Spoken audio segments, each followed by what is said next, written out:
মুসা আলাইহিস সালাতু ওয়াস সালাম একবার আল্লাহকে জিজ্ঞেস করলেন, আল্লাহ, আমার হাসর হবে কার সাথে? আল্লাহ বললেন, এক কসাইয়ের সাথে। মুসা আলাইহিস সালাম জিজ্ঞাসা করলেন, সে কোথায় আছে? আল্লাহ বললেন, অমুক বাজারে।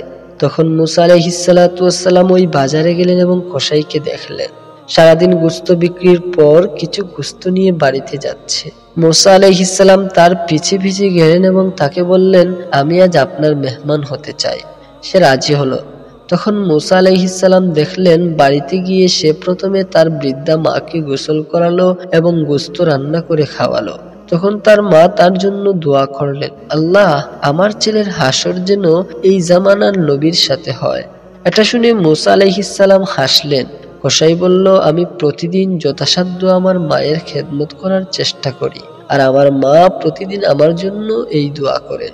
কেউ কেউ এভাবেও বলেন, মুসা আলাইহিস সালাম আল্লাহকে বললেন, আল্লাহ, জান্নাতে কে আমার সঙ্গী হবে, তাকে আমি দুনিয়াতেই দেখতে চাই। তখন জিবরিল আলাইহিস সালাম এসে বললেন, অমুক কসাই। তার মা কি যেন বলল, মুসা আলাইহিস সালাম তা বুঝতে পারলেন না। যুবককে জিজ্ঞেস করলে সে বলল, আমি প্রতিদিন আমার মায়ের খেদমত করি আর মা আমার জন্য দোয়া করেন আখিরাতে আল্লাহ যেন তোমাকে মুসা আলাইহিস সালামের সঙ্গী বানান।